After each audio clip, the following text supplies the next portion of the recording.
increasing our awareness, because one of the things that goes into trauma-informed services is having an awareness of the fact that our staff has not even counting what happens at the agency, our staff has probably experienced trauma in their lives. And their phenomenological reality impacts how they react to one another, to the clients, to other agencies, to distress itself. And if they have a history, a long-standing history of trauma, PTSD, etc., and they have gotten to that point of HPA axis dysregulation where they're exhausted. You know, even before they come to work for you, they're exhausted. They are, you know, going on fumes. Then it's easier for them to get exhausted. So when we ask them to do things that we think are, you shouldn't have a problem with this. You want to think about whether you're both running the same race. Are you both starting at the same place and going, or are you starting at the same place but they have a 50-pound rucksack on that's dragging them down? Now that's, I don't want to say that's not an excuse. We need to be aware of it. They still need to be able to do the essential tasks of the job. That's just, even the ADA says, can you perform this with reasonable accommodation, with or without reasonable accommodations? They need to be able to do the essential tasks of the job. And if they are too exhausted. Okay, so you just mentioned ADA. Are we really going to call ADA to question when we're talking about more of a personality/attitude thing? Yes, I'm just saying that the ADA does say with or without reasonable accommodations, but the ADA does say you need to be able to do the minimum tasks of the job. We're not going to say, well, if you can't do this 50% of the job, you still have to be hired. Even something as stringent as the ADA says you've got to be able to do the job. So our staff has got to be able to do the job. And if they can't, then that is grounds to put them on performance improvement plans and work towards termination if necessary. But we don't want to get there, because when we terminate people, what happens? It hurts morale, number one. But then whatever they were supposed to be doing, everybody else has got to pick up the slack. So people who are already probably a little bit burned out start feeling more burned out and put upon and resentful. And then you may end up having even more people quit or start getting sick because they are so stressed out, they're not sleeping, yada yada. So we really want to look at what's going on with that in mind, that not everybody has the same skills, abilities, energy levels, those sorts of things. And some of our staff may very well have diagnosable issues. I mean, I don't know how many of us have ever gone down to HR and said, am I working with a staff member that I've got to make reasonable accommodations for? I know I never did, but especially for those hidden disabilities, they might exist, and human resources may not bring it up unless it becomes a pertinent issue, which is one of those communication things that we may talk about with our senior management. We need to be cued in. But at least at my agency, once there was a problem with the staff member and you were going down to HR and saying, I am getting ready to initiate a performance improvement plan, or a PIP is what we called it, then if there were extenuating circumstances, they might cue us in at that point. Let's see. So let's start out with disciplinary issues. People who are overly emotional or sensitive. If we have this dysregulation, not surprising, regardless of where the trauma comes from, predating us or because they're burnt out and have secondary victimization, there can be a lot of emotional dysregulation. And there can be high levels of sensitivity to things that happen. They can take things very personally. They can not respond well to constructive feedback. So one of the challenges we have is making sure that we are as constructive as possible. Even if we're looking at it going, really, why is this such a big deal? We need to take that breath and ask them. You know, that's one of the things that we were talking about in our group, was the fact that sometimes if the supervisor goes in and does it and says, see, I can get it done, what's the big deal? That's disempowering to the person, and it feels like the supervisor is being condescending or shaming them. One of the suggestions we came up with, and I'm all over the place, was instead shadowing that person and saying, okay, I see you're having a really hard time getting this done. Let's see if we can work together so I can figure out, or we can figure out, ways for you to work more efficiently, and see if I can help you save some time somewhere, because I see you're really struggling and I want to support you in making your targets and getting your paperwork in and things like that. Doing it from that strengths-based, supportive perspective. Reminding staff of modeling, and that's a big thing we're going to talk about today, is modeling distress tolerance skills and self-care skills. Our clients are watching, so they are going to pick up more, just like kids do, on what we do versus what we say. We want to model healthy coping skills, healthy distress tolerance. If your staff member gets upset about something, and even if you can't see them out in the hallway, but they slam something down on their desk, or they start screaming on the phone, or whatever, get posters, or make posters. Have them make posters in, art therapy classes that have the distress tolerance skills on them, accepts and improves, or accept and improves. I was put the S on the wrong one. And have those around. Have those in the staff lounge, or have a wall in the staff lounge. And it can be something as simple as Post-it notes that people put positive quotes on. Something that can remind people, give people a place to have a break. Tardiness. So what is that behavior communicating? Tardiness can communicate anything from, I ain't got the energy, I'm just barely getting out of bed and getting here today, to I don't have any desire to go to work, I don't feel rewarded, I don't feel accepted. It's going to vary between staff members, and we need to backward chain and figure out with that particular staff member what that means. Another thing, at least at some agencies, there's no longer a punch-in, punch-out thing to monitor attendance. So there tends to be a laissez-faire attitude of, I'll get there, but if I'm 10 minutes late, who's going to notice? And then it becomes, if I'm 15 minutes late, who's going to notice?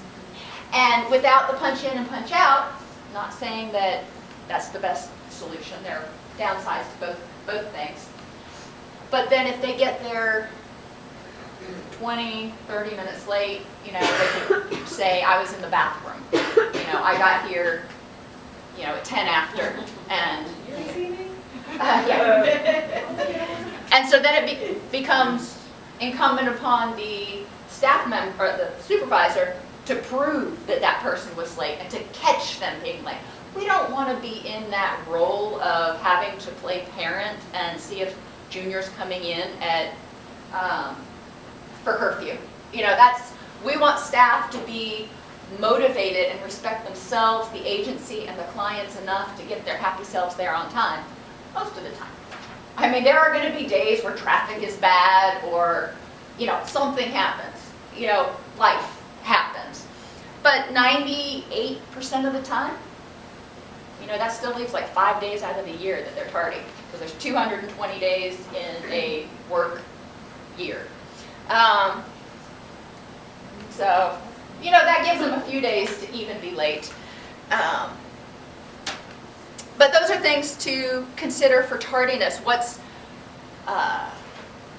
causing it? And sometimes it's not disrespect for the agency, they're just getting comfortable. And they go, not everybody thinks being on time means being 15 minutes early. They think being on time means, within the hour. used to have a staff member like that, so I can definitely relate. You know, he would stay late. He always put in his hours, but I'm like, it doesn't help me to maintain my client to staff ratio if you're not getting here till 5 o'clock, because then my day shift staff can't go home until 5 o'clock. And then I'm paying them overtime, which I don't like paying overtime. So there were always problems with that. We need to ask them, particular staff members, if there are things that are causing them to be late. If there are issues like Sally has a child that she has to drop off at school and it starts at 8 o'clock. And then she has to drive across town to get to work. You know, are there creative solutions where whoever she replaces, or if it's a 24-hour program, are there creative solutions that can be implemented to give her latitude so she doesn't have to be there until 9?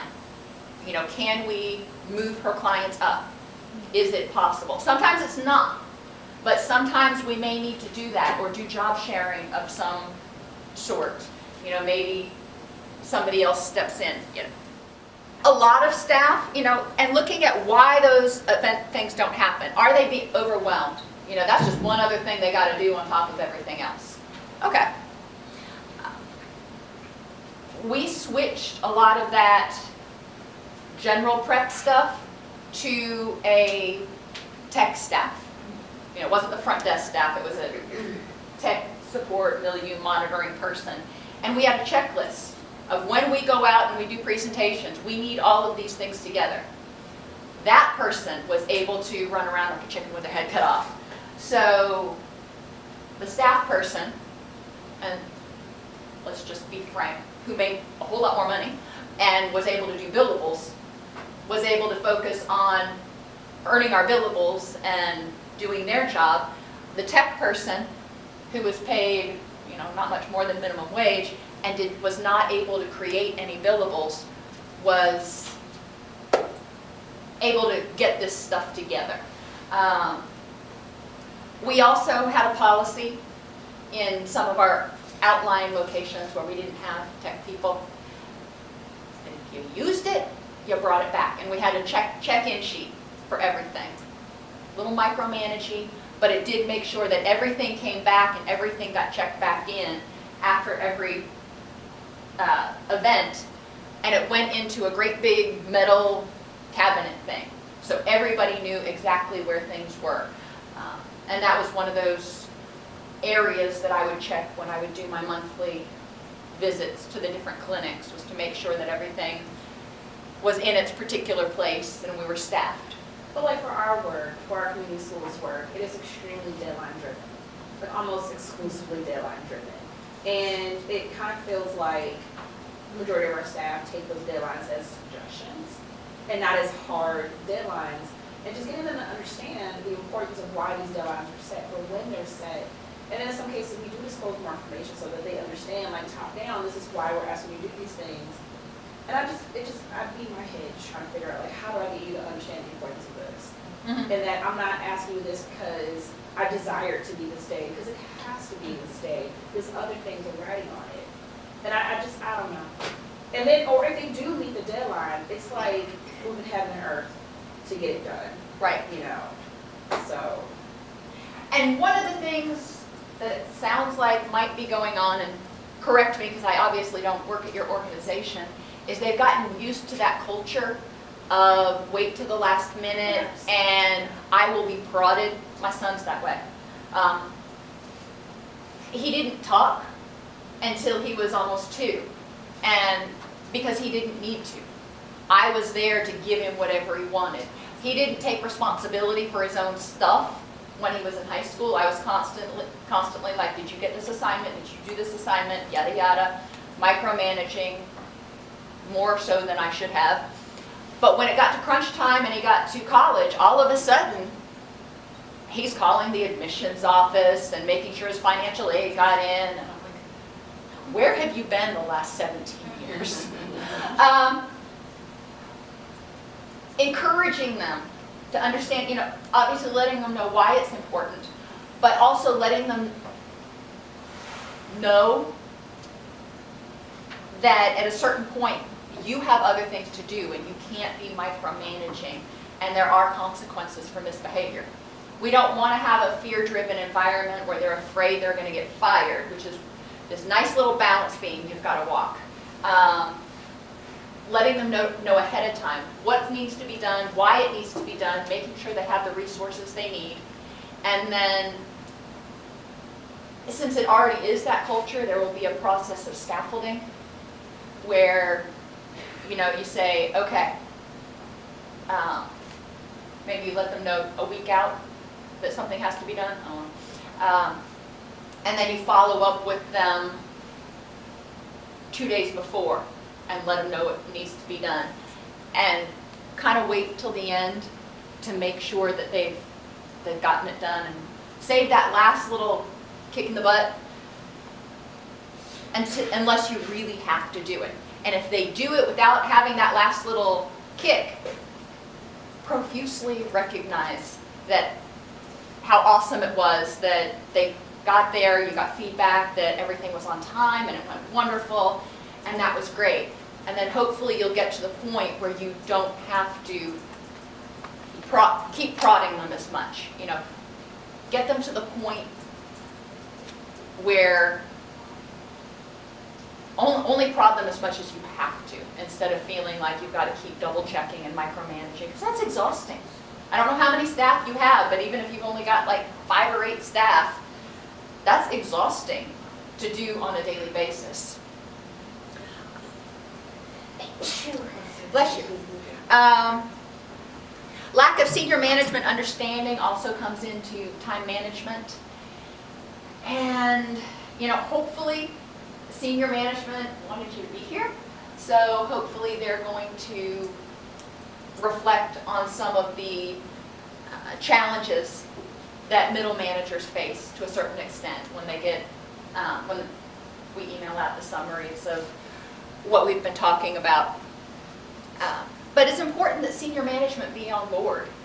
If stuff keeps rolling downhill and you're holding it back with one hand and trying to manage the staff down here with the other hand, you're not going to be very effective. You need both hands down here. So at a certain point, there's got to be a dam put up. So not as much stuff is rolling downhill. That'll be important. Documentation, too many pieces of documentation, no time to do it, and poor time management. We've talked before about working smarter, not harder. If you are paper-based, it's a lot easier. If you are EMR-based and you can scan in a document and attach it to a file, electronic medical record, then that's awesome too. Working smarter means trying to figure out, how can I do this in session? How can I get feedback from clients so I'm not having to pull stuff out of my butt to figure out what to put in a progress note? I remember after groups, when I first started doing groups, sitting there and I would have 15 progress notes and I'm thinking, all right, each one of these has to sound different. What am I going to put for Sally? What am I going to put for Jane? What am I going to put for Tom? And because our auditors got really antsy if it all sounded the same. We had to have, what did each person get out of group? And I'm like, I don't freaking know. So we started doing summary sheets at the end of every group. Clients would write down their name, the topic of the group, and what they got out of group. Treatment planning. How many of your staff have difficulty writing treatment plans? Okay. Or service plans, or whatever you call them in your agency. If you can encourage staff, or not staff, clients in some way, give them a form, a sheet, a check sheet. What are the top 3 goals that you want to work on with us? Or what are your top 3 needs while you're with us? And give them things to choose from instead of having it be free form, because you can get really off the wall stuff. You're like, well, no way I can even touch that.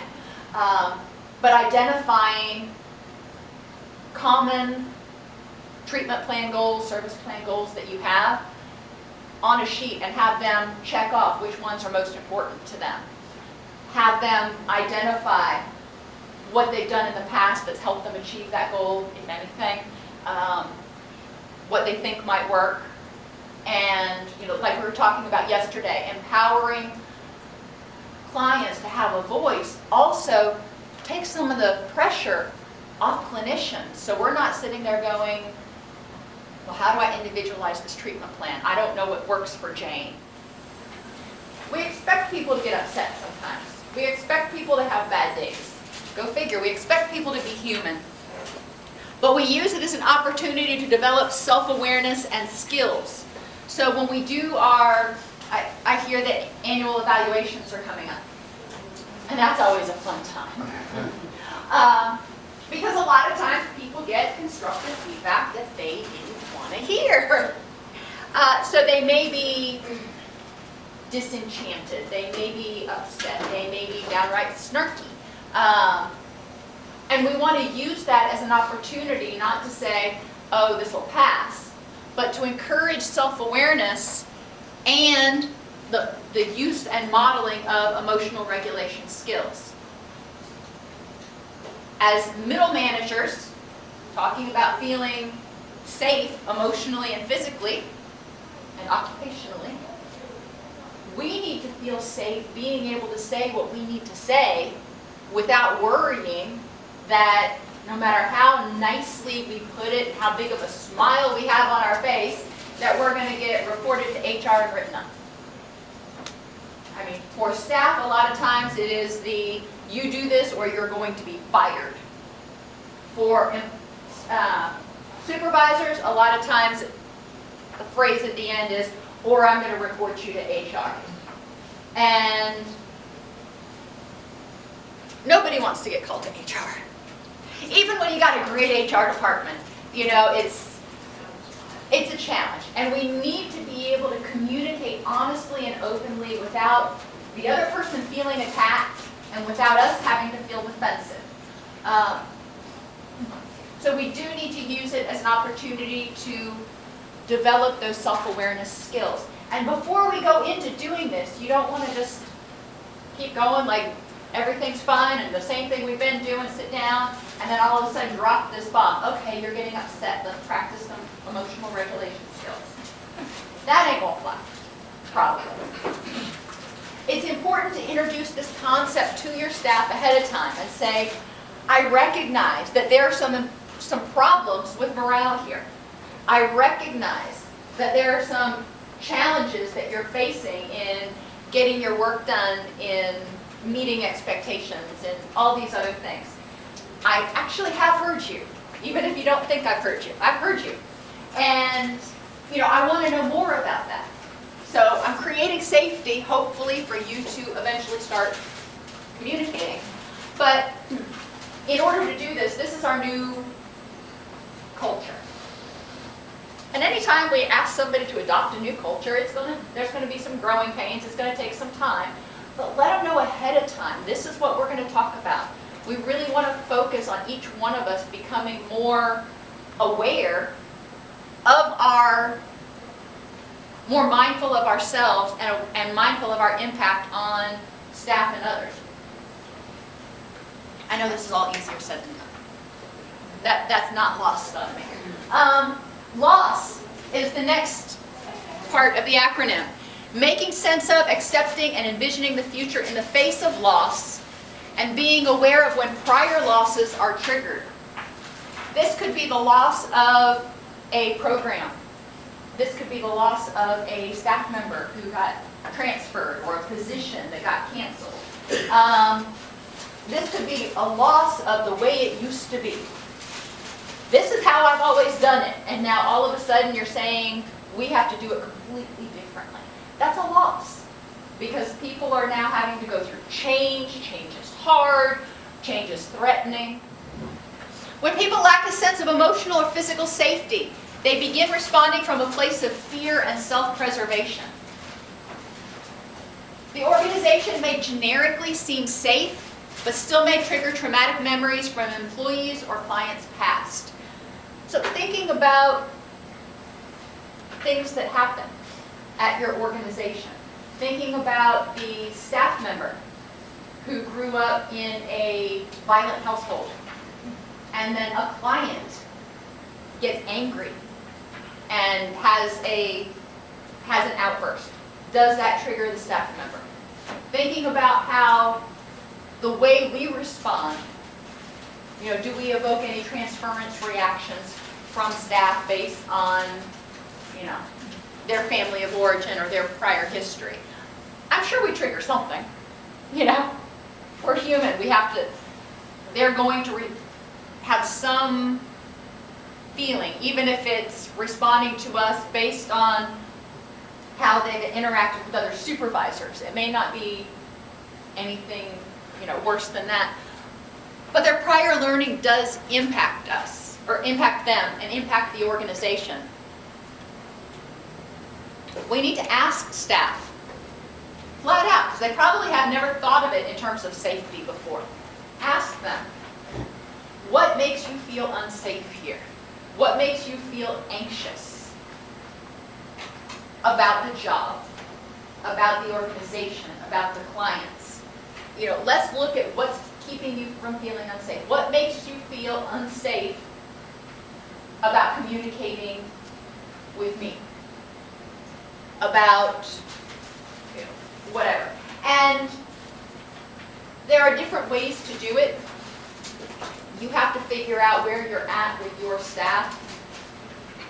Going through this in a group meeting, in a staff meeting, may not be the way to get any answers that you want, because they may already be too afraid to say anything. Get feedback somehow. What are some ways you can get feedback from your staff? We've done anonymous surveys. Okay. Because it gives them the chance to really articulate, their thoughts. And, I do a survey monthly, and it truly is, anonymous. I don't tag an email to it. Mm-hmm. And I've been surprised at some of the level of transparency. And I read some of the responses, and I'm like, oh, okay. Nice euphemism there, transparency. Yeah. So it's been surprisingly, and our staff, they're pretty adept at expressing themselves, either in person. Once the ball gets rolling, then everyone else is like, okay, it's cool to talk. Okay.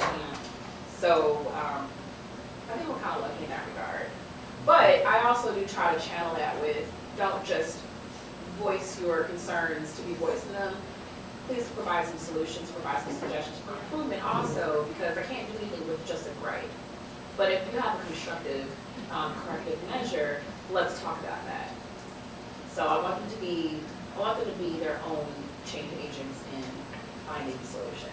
Exactly. And that was one of my favorite things about having Richard as a supervisor. He's like, you can come and complain about anything, but don't come here just with the gripe. Right. Come here with some solutions. Right.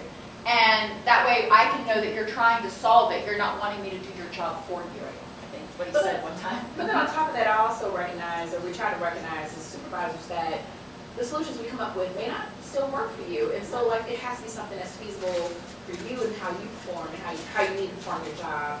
And then we can see if it's feasible from an operational standpoint. Exactly. Which is really not that much different than what we do with clients. When we're writing a treatment plan, I don't know what interventions are going to work for Jane. I know what the textbook says should work, but the textbook ain't always right. So it's important to ask them, what do you think might help? And put your 2 cents in, and then we can take the operational line, and we can take their suggestions, and we can see if we can find a compromise. Because a lot of times neither one is going to be 100% on point. But how can we get outside the box and find a compromise? Once staff, and we want to make sure that staff continue to feel safe, so they don't have to get into that place of, all right, is it okay to talk now? We want them to know it's okay to talk, period. You got something going on, there's an appropriate way to do it, but please tell me if you are frustrated about something. Some people have supervision every 2 weeks. That's a great place. But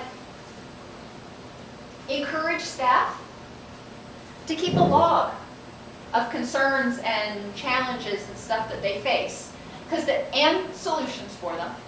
Because they may have something that's a concern on Monday, and by Thursday they're like, whatever, that was nothing. And they'll cross it off. But then they don't end up walking out of your office, getting halfway down the hall and going, wait a minute, I forgot to tell her, or I forgot to say something about.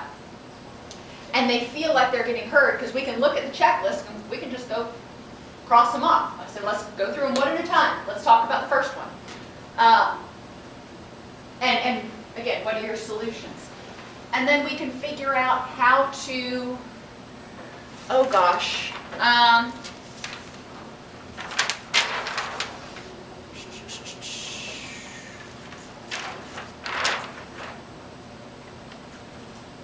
there was a term one of you used, networking in the neighborhood. We can encourage staff to get together, like a neighborhood, identify problems, identify solutions, and then work on them together. Empowering themselves to try to find solutions to bring to senior management. You know, recognizing that there is a financial component to everything we do. Recognizing that there is a time component to everything we do. We want to think about what ways your organization ensures nonviolence. And that is verbal, emotional, as well as physical. You know, hopefully your staff is not coming to physical throws with one another. But there are microaggressions. There is passive aggressiveness. There are different forms of violence. Compassion, knowledge, tolerance, self-awareness, honesty, support, interaction, assertive behavior, and initiative. Safety encompasses all these things here.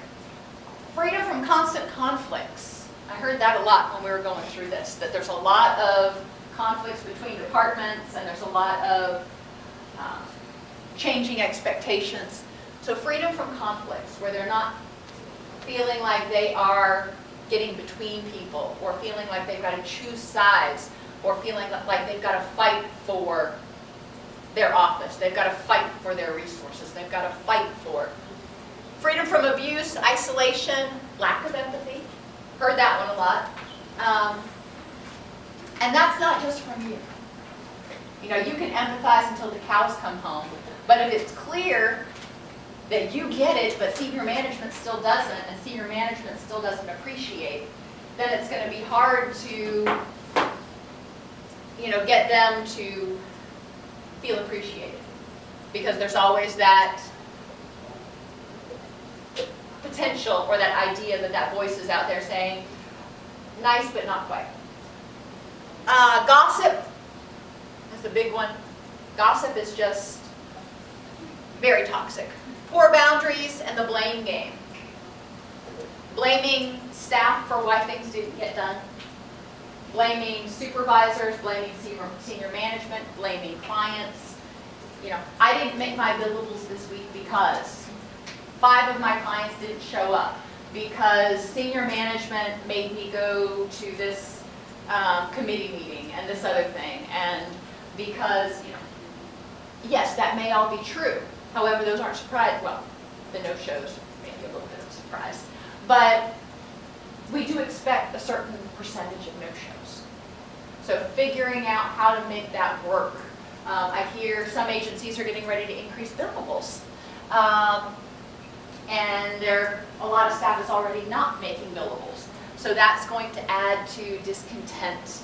And it's going to be really important. We'll spend part of the day today talking about how to work with staff to identify what they see as the problems to getting their billables done. I mean, we see something, but what do they see as the problems to getting their billables done? And what are some potential creative solutions to help them make that happen? Because it's happening. It's not like we can change people's minds. I mean, outward aggression is so difficult to deal with. But yeah, One of the things too we want to think about is not just saying, I have your back, but how do we demonstrate that?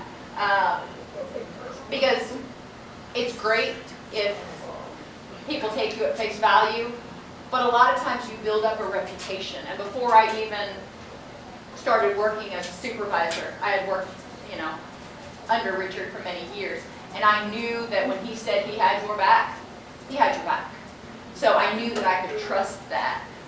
And how can we build that trust? And it's going to be different for each person. Each of you is going to have a bit of a different way of building that trust. And there's that fine line between enabling and having your back. I have your back as long as you are doing the next right thing. You are trying to do your best. I'm not going to have your back if you've got 6 weeks worth of progress steps that haven't been done. I'm going to write you up. I might help you figure out how to keep that from happening again. But, don't mistake my loyalty and my willingness to have your back for being willing to excuse misbehavior. But one of our challenges as managers, supervisors, whatever, is to encourage those qualities. And this last activity talked a little bit about some of those. We are still, a lot of what we're talking about today is meta concepts. So I want to kind of amorphous concepts, like avoiding blame. Well, that's great, but how do you do that? How do we avoid blame? What do we do instead?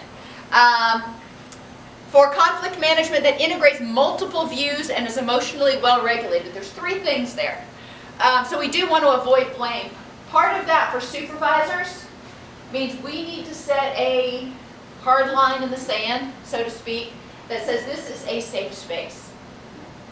We are going to tolerate different ideas. When I was an intern, there were a bunch of us on staff, I can't remember how many, and we would staff each case. And because each of us had different backgrounds, each of us generally had different ways of approaching particular problems or viewing particular behaviors. And the supervisor at that time did a marvelous job of making sure everybody felt safe enough to say, this is what I see. From my point of view, from a family systems perspective, this is what I'm seeing. And somebody else would say, from an addictions perspective, this is what I'm seeing. We're talking about the same behavior, but we're talking about maybe different motivations or different ways to address it. We had the nurse, the psychiatrist, LCSWs, LMHCs, CRCs. If there was an acronym, it was probably in that room. So there were a lot of different viewpoints, and very often there were conflicting suggestions for how to handle it. And it occasionally would start to get a little heated because people would feel somewhat passionate about their perspective. But Mark was really good about de-escalating the situation, saying, okay, so what I'm hearing is, here are your suggestions. And then he would often return it to the primary therapist and say, you've been working with Jim Bob for the past 3 weeks. Which suggestion do you think might work best? Since we were working in residential, we were working as a team, so everybody ended up having to be on the same page. So we needed to know which strategy we were going to check. But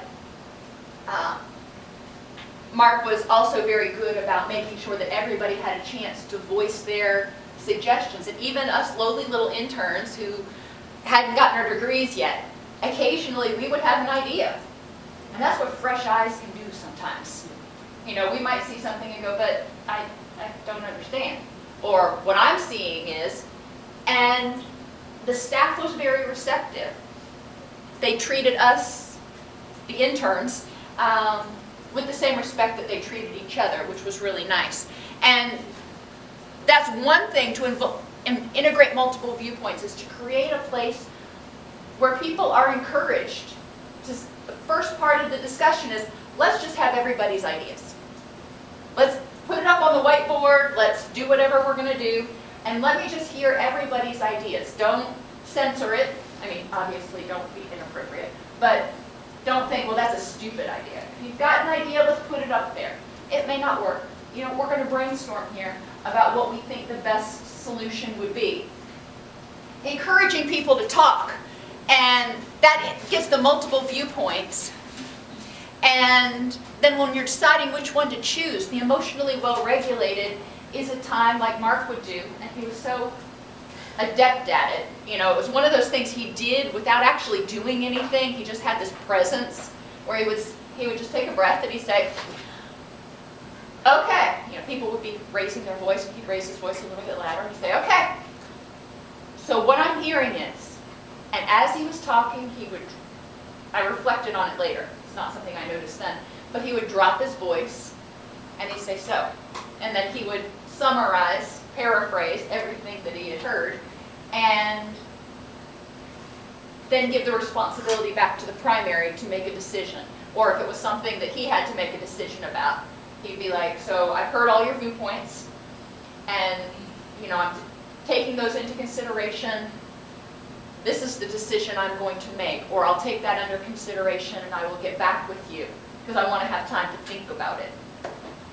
And that's really important, to make sure that people feel heard. We tend to get dysregulated, A, if we feel passionate about something, and B, if for some reason we feel discounted, unheard, condescended to, rejected. So we want to make sure that people feel like their ideas are heard and respected. It might not be the right fit for this particular client or this particular situation. But that's an interesting idea, and let's kind of table that. We were talking about creativity in the first exercise. You know, wanting staff to take initiative and take creativity in doing activities. And, you know, maybe you have to get 25 people employed, or looking for jobs, or whatever your target is. There are a lot of different ways to go about doing that. But some of us aren't that creative. We're in the box. And we're like, well, no, this is the way I've always done it. Or I have no idea. If people start creating a book for your standard targets, like employment, school attendance, whatever it is that your targets are, and writing down what they do, you know, in order to do this, this is an idea you can do, this is something you could try. So there's a laundry list of different activities people can review, especially younger clinicians who haven't been working in the field as long. They can go through and go, oh, that sounds like a great idea. Or, you know, read through 4 or 5 of them and go, no, no, no, no. Ooh, I like that one. And then they can add as they go through. But if you have this running resource list of different suggestions for what to do in group, art therapy was never my forte.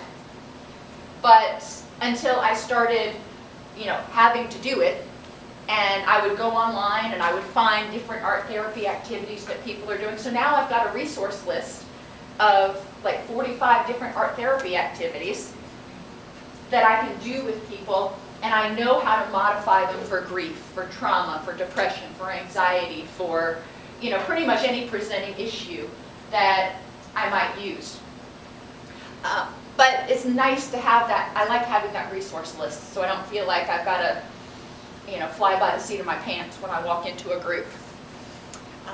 Ask individuals their point of view. It's nice if people offer it, but sometimes instead of looking at the group, like I often do when I'm teaching you guys, and going, give me an example. You know, actually going around and calling on staff and saying, Susie, what's your point of view? Leslie, what's your point of view? Chelsea, what's your point of view? And I didn't share my point of view. I appreciate that. And exactly. Not everybody might be quite as demonstrative about it, but people, once they get over being afraid to share, being afraid that they're going to be criticized or condescended or get in trouble, a lot of people like sharing their point of view, their ideas, their knowledge. We can also do it anonymously. You know, with SurveyMonkey, you can have in-depth surveys, or it can be for a particular problem. You know, we are getting ready to go into spring break. That was always a big problem for us, because we had adult clients, and our adult clients had kids, and they had nothing to do with their kids during spring break. They had no child care. So our billables would go into the toilet during spring break because they didn't have child care, so they weren't coming to services. And that was a problem for us. Not necessarily as much for them. So we had to get together and brainstorm, what can we do? How can we make this work for us? And turns out you can do, in Florida, I don't know what your Medicaid rules are up here. In Florida, you can do psychosocial rehabilitation with at-risk children, which is, i.e., day camp. So while parents were in IOP for 4 hours every morning, the ankle biters were in day camp doing psychosocial rehabilitation activities. So instead of losing billable hours, we actually tripled billable hours. And yes, we had to call in PRN staff to facilitate that, but the money per hour more than made up for it. So we ended up having billables banked, basically. We were ahead on our billables by the end of spring break. So being creative, and then we started doing that during summer too. That was really a boon for the people that were in the rural areas, because the clients normally didn't have childcare or respite or anything in these. I mean, these were counties that had a population of under 5,000, not, you know, so very rural. And so they got help. The kids were able to access services without having to miss school. Parents, we actually had a bus that went and got them, so parents weren't having to transport them. And we were getting to bill like crazy. So instead of, we started looking at their billables over the course of a year. You know, you have to have XYZ billables per year. That figures into 30 a week. But if you can bank some, then, you know, more power to you. Groups are a great way, while we're talking about increasing billable hours, groups are a great way to bank hours. A lot of times, because you can bill, if you have, and I'm going to use bigger numbers because it's just easier for my little brain. If you have 12 people in group, then you're able to bill, and you bill a quarter hour for each person. That's 3 billable hours for that 1 hour of group. Hallelujah. So you need to do that 8 times, 7.5 times, something like that, in order to make your 23 billables. Now, getting the groups filled up is a whole different story. But there are creative ways to look at figuring out how to do that. And remembering that groups can be psychoed, they can be intervention level groups. They don't have to be in-depth therapy groups. They can be recreation therapy, they can be case management groups. There are a lot of different types of, or issues you can address in group. And if you get excited about it, part of it's the way we present it to staff. A lot of my staff that did individuals, they were outpatient individual therapists. When the idea of doing group was presented, they were like, I don't do group. They were thinking of the big sit in a circle, what you see on TV therapy group. And I'm like, well, you can do that if you want. Or let's talk about some of the other group structures we can do. You know, with my psychoed groups, they're kind of a blended thing because I'll bring in a concept like distress tolerance. And I spend the first 10, 12 minutes teaching the concept. This is what it is. This is the acronym. And then we spend the rest of the group applying it. You know, give me an example of how you would do an activity that you would use in order to help you cope with the stress. Give me an example of this. And then the last exercise would be, give me an example of when you got distressed last week. And tell me what distress tolerance skill might have worked to help you out. So encouraging them to start connecting it to action. So they're doing things. They're not just sitting there learning stuff. They're doing things, they're applying it to prior situations, and then if we had time, I'd say, now think about something that's coming up next week that could be stressful. Let's plan for what distress tolerance skills you might have handy when you feel distressed, if you've got to go to the doctor or a job interview or whatever it is. Encouraging them to think how they will use it in the future, so they're already planning to use it. Those are just different ways to approach it, but those are the ways that we've done it. So those are the ways that I know, but that's definitely not all the ways to do it. And if you get excited about what's going on instead of going, yeah, I know, you got to do groups, just the way it is, it comes off much differently. And they may be more willing to try it. They may not love it, but they may be more willing to try it. Have transparency and open dialogue. One of the groups was talking about how sometimes supervisors are transparent and then they're not. So they'll tell you things and then staff hears that this supervisor over here was telling their staff something that this supervisor didn't say. You forget to tell them stuff. But then they start thinking that you're holding out on them. And they stop trusting you as much. It's really helpful if there is ideally from the CEO or COO, a newsletter that comes out like once a week with all the important points. I also heard about, I'm off on a different page, but whatever, conflict management. Sorry. It's getting late. It's Friday. I also heard about some places that the CEO would do town halls like my CEO used to do, and that used to be nice. She would come to our department, and everybody from front desk staff and techs to managers could come. One thing we didn't do well, I don't know how y'all run yours, is most of the time it ended up being a gripe session. And they were just, let me come unload on the CEO. Or, she would come to tell us stuff, but then they would end up griping at her.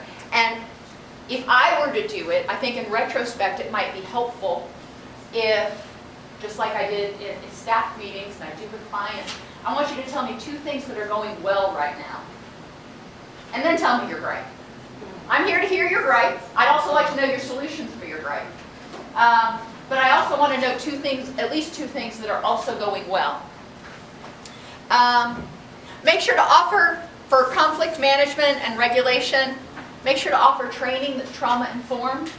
Make sure to encourage staff to remember that they're modeling for clients. Offer mediation if there's difficulty communicating. Team building exercises. When we are, and mediation can be with another supervisor or with human resources. Team building activities can be really good if you got time for them. A lot of times staff is going to see team building as like, really? And I'm supposed to get my billable hours done when? We need to think of things that don't take a lot of time for team building, or things that you can do during a staff meeting. 5-minute activities, not going to a ropes course or throwing axes or something. I know you threw axes, and it sounds like a lot of fun, but it takes a lot of time. So what can you do as a team that may take, maybe you can take some activity and break it up over 4 meetings. So you spend 10 or 15 minutes each week working on it. Get buy-in from everybody. Once the decision has been made, we need to help people get buy-in. What can happen, what needs to happen to help you get on board with this? We need to ask them. With those things that can't change, it is what it is. So what needs to happen to help you get on board? Model respect, brainstorming sessions, conflict resolution training is always helpful. We forget our conflict resolution skills, just like we forget any skills that we don't use all the time. It's important to periodically have a little refresher. And you can do this, again, in staff meeting, 5 minutes. At the beginning of staff meeting, you can have a scenario. And then staff members can role play or something. Just like you would do a case staffing, you can do a situation staffing. You can also use it if you don't want to call people out and say, okay, this is a situation that happened between the two of you. You can say, hypothetically, if you've got 2 clients that are getting ready to go to blows, use our listening ears. We do need to hear. We do need to pay attention to what staff says. Use personality profiles to better understand staff and help them understand themselves. Sometimes we don't realize exactly why we do what we do. We're not that mindful. We're not that self-aware. So encourage them to get curious about why they react the way they do, why they like the things they do. Like I've told you before, since I'm structured, is one of the reasons that I actually like writing manuals and standard operating procedures and preparing for audits and JACO accreditation. I love doing that stuff and making crosswalks. And most people are like, you've lost your mind. It's just, it gives my world order. And I like order. But that's a good thing to have me on a team, because so few people like doing that you can push that stuff off onto me. Richard used to be really good about when it came time to write grants. He knew that I loved writing grants, and I loved figuring out how to spend $250,000 of the government's money to solve a problem that we had in our community. And that was my forte. Now, the budget part of it and the detail part of it, not so much. So I had a colleague that would work with me. I'd get the big picture, I'd get the narrative done, I'd get the program designed, and then I would pass it off to her, with, okay, we need this many supervisors, this many staff members, and she would put all the numbers together. And if there was a discrepancy, she'd come back to me and we'd talk. But I was aware enough of the details that we were able to work together really well. Well-trained supervisors and follow-up training. It's always good, just like when you were, and you we're supposed to continue to get clinical supervision even after we're licensed and we don't have to get clinical supervision. We're supposed to regularly supervise ourselves, if you're a clinician, by doing, recording our sessions and watching it and, doing that sort of thing. We should do the same thing as with our supervisory skills. Encouraging them and thank them for taking initiative. When staff takes initiative, recognize that they actually put thought into something and they didn't just notice a problem and not do anything about it.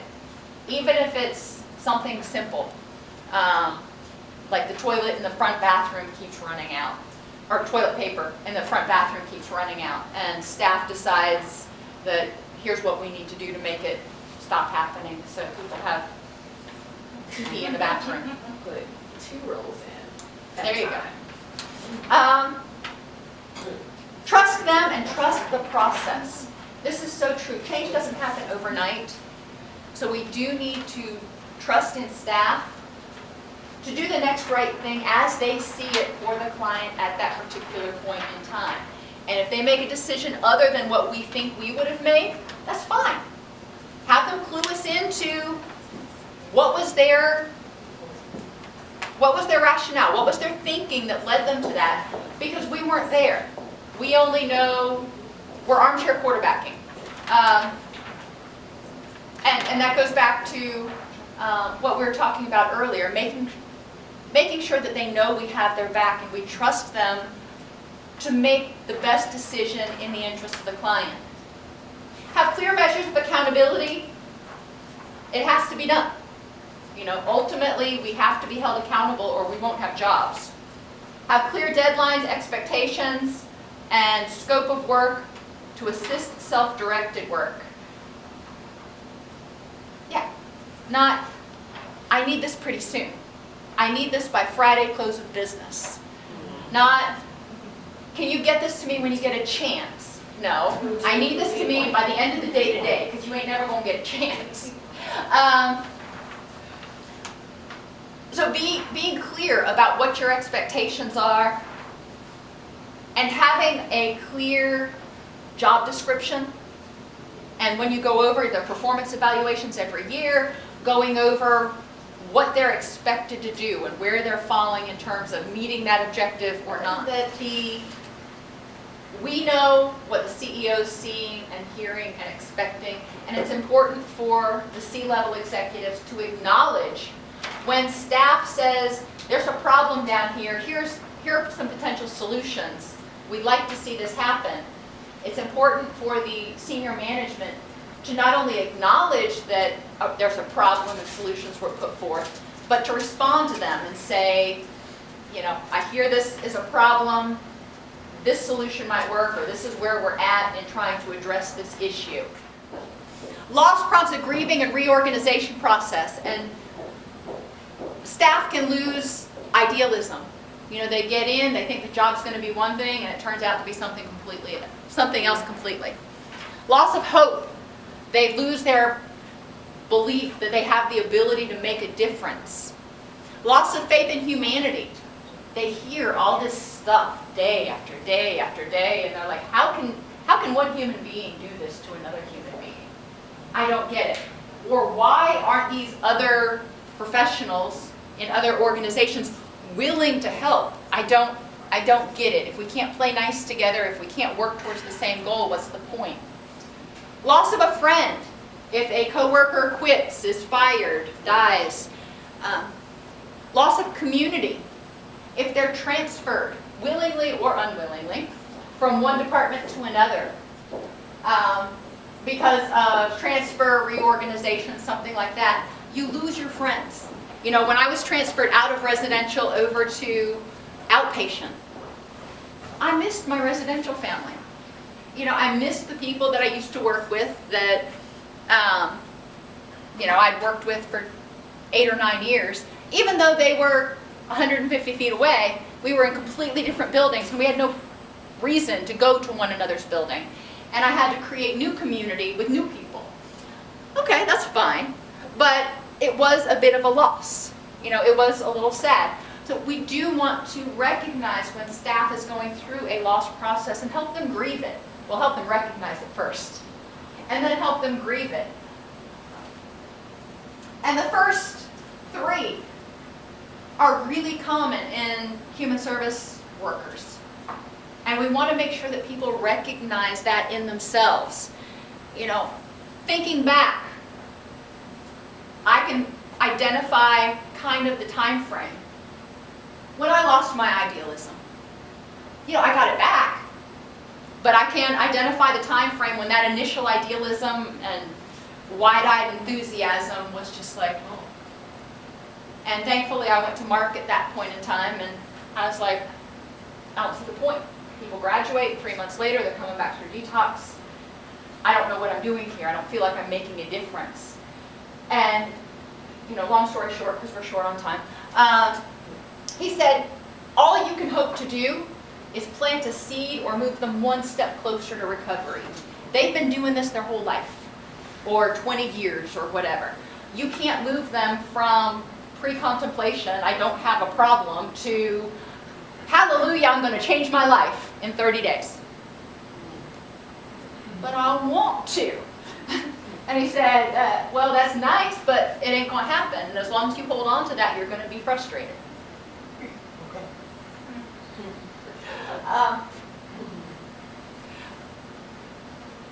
Once people start to realize that they're dealing with losses, then they're able to process them. They don't necessarily need to go to the EAP.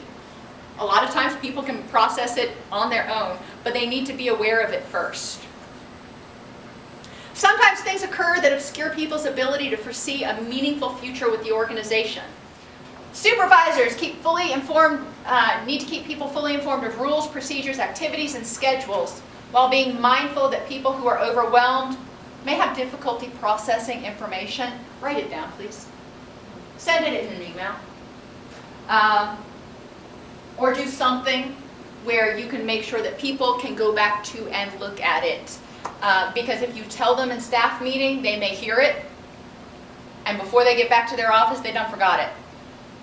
The organization makes decisions with transparency by documenting the values and rationale behind decisions that impact clients and staff. So when they make a major change, they document, they explain why they made that decision. Sometimes CEOs, EDs, don't feel like they should have to explain themselves. That's like mom and dad saying, because I said so. Well, we know that doesn't go well in parenting, and it certainly doesn't go well with supervisees, staff, whatever you want to call us, either. It's important that we understand the rationale so we don't feel like it's all about the money, or it's just a whim, or it's a poorly thought out idea. Strategies are used to reduce the sense of power differentials among staff, and supervisors help identify strategies that contribute to feeling comforted and empowered. Lounges are set up to invite interaction and community among staff. One of you had talked about having relaxation spaces or lounges or something. And it's a great place if you can have somewhere where people can actually sit down and relax, not a standing table with a coffee maker in the corner and that's it. A place where people can relax for a few minutes, like a teacher's lounge. At least back in my day, the teacher's lounges used to be the place to be. Supervisors are available as resources for employees, and there are formal opportunities for involvement that are presented but not mandatory. Not everybody has time to do this stuff. Not everybody has time to be on a committee. They're struggling to make their billables. And one of you had pointed out that being on a committee should be predicated on they're actually making their billables already. Let's not add something else to their job if they're still not meeting the minimums. Weekly meetings need to be used to note positive accomplishments of staff, the organization, and participants. I've never been in an organization that did this. And at all CEUs, we try to do that, but it's just me and my husband, so, he has to listen to me anyway. But we try to highlight what did we do well last week. What benchmarks did we make? What things did we, what went well? And then I tend to be the more critical one, so I'm like, well, but we fell short here, we fell short here, we fell short here. And he's like, yes, but we also did this week. Okay. And he balances me out, which is really good. And that points out to me, the way we do it now, that it would be so healthy in an organization to make sure that people remember what they're doing well. How many clients graduated successfully last week? Or even last month. You don't have to do it weekly. We graduated 40 people successfully. We met these different dashboard goals. Kudos to all of you for making these important milestones. Human resource policies need to attend to the impact of working with people who've experienced trauma. Your HR department needs to realize that you can't, see 30 clients a week who've had complex or even simple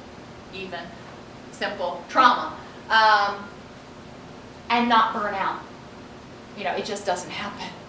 So human resources needs to be aware of the impact of client secondary trauma, as well as stress and chronic trauma from the organization on the employees. So HR needs to kind of be educated on that stuff.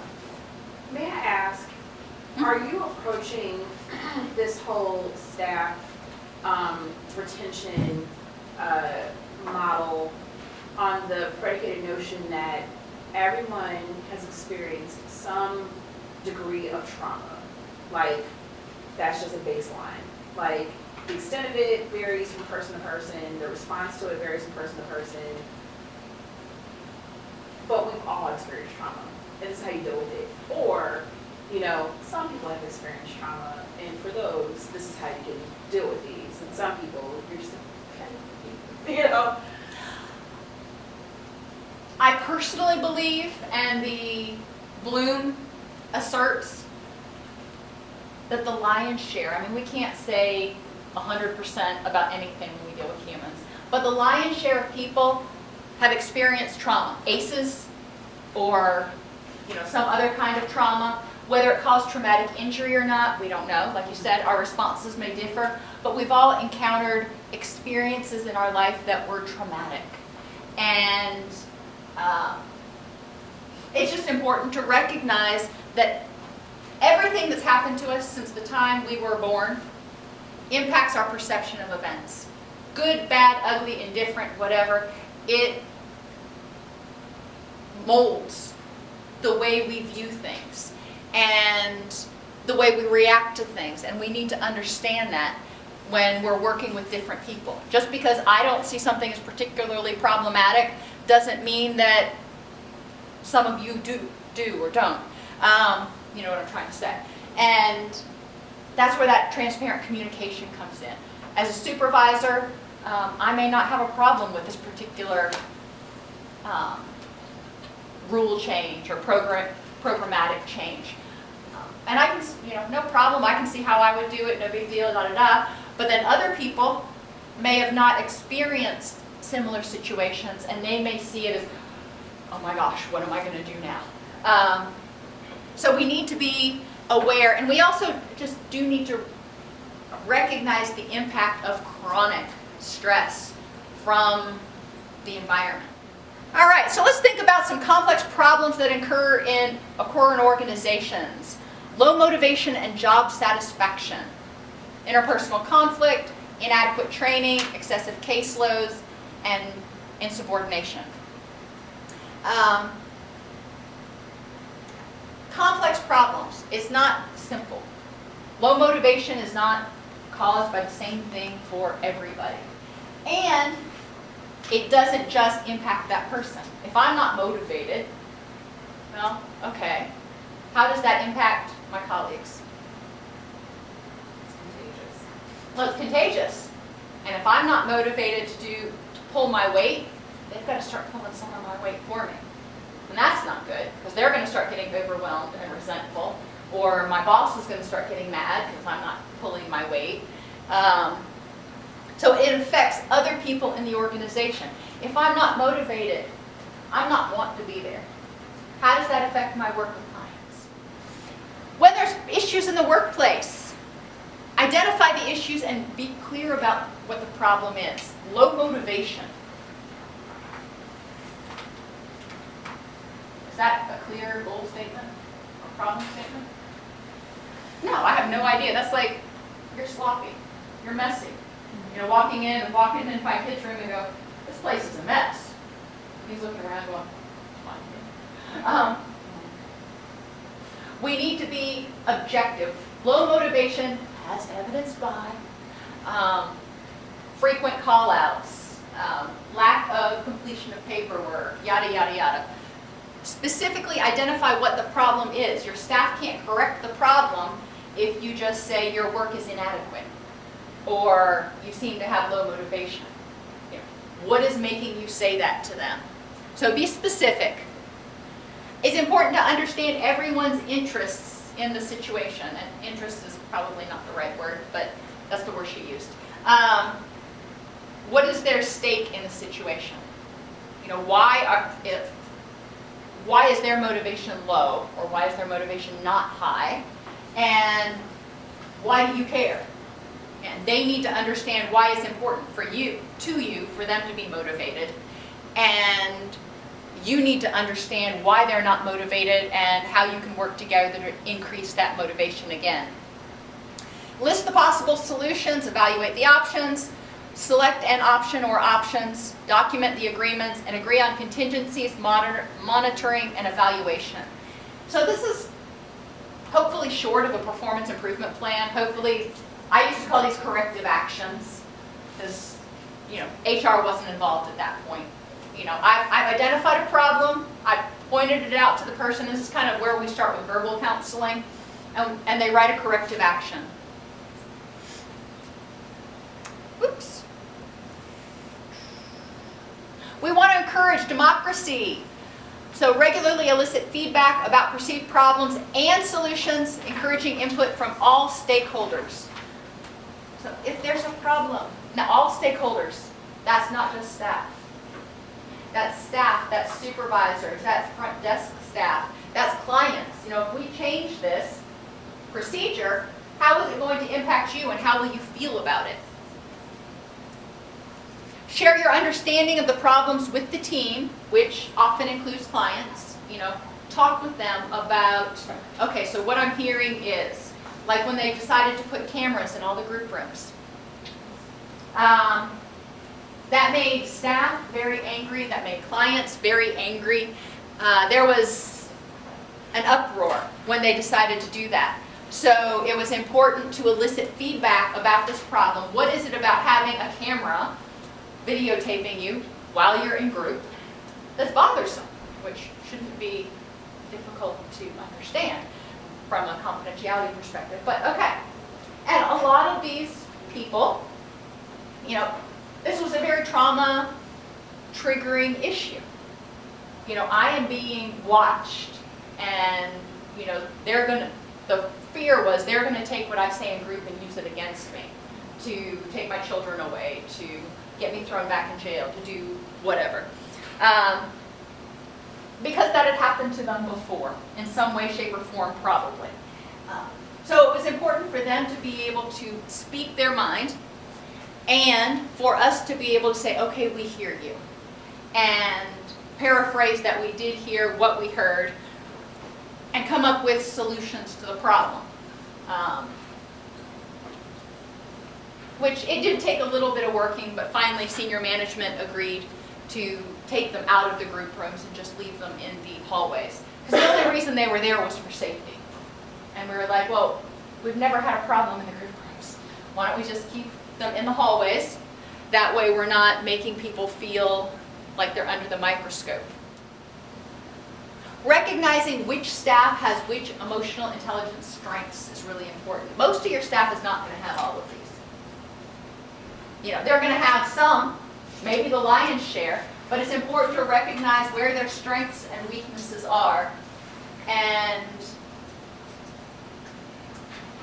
who can take the lead, for example, on motivation, and who can take the lead on assertiveness or whatever. You've got certain people that are leaders, and they will be assertive, and they're going to be going gangbusters. And then you've got other people who are more passive and adaptable and optimistic and just, they're happy to be there and along for the ride.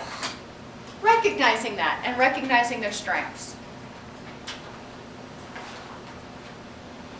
We need to make sure that we create a culture of ongoing development by welcoming, this one's hard, welcoming discussion and dissent. I don't really like to poke the bear and welcome dissent, but it's important that we're not necessarily looking for it, saying, all right, you play devil's advocate. I've done it before, but not often. But when dissent does happen, we say, okay, well, thank you for stating your opinion. Let's talk about what that means or what that looks like. We need to empower clients or staff to identify their issues and put forth suggestions, explore their own overt and covert motivations, and explain outcomes in a way that values the input and clarifies why something is done. Why is it that we care how long people stay employed? Why is it that we measure this particular thing for our benchmark? Why is it that we measure this particular thing? So they understand why it's important. Okay, so last thing, learning techniques to effectively manage discussion and dissent. How do you do that in your team when there is dissent? Discussion's easy.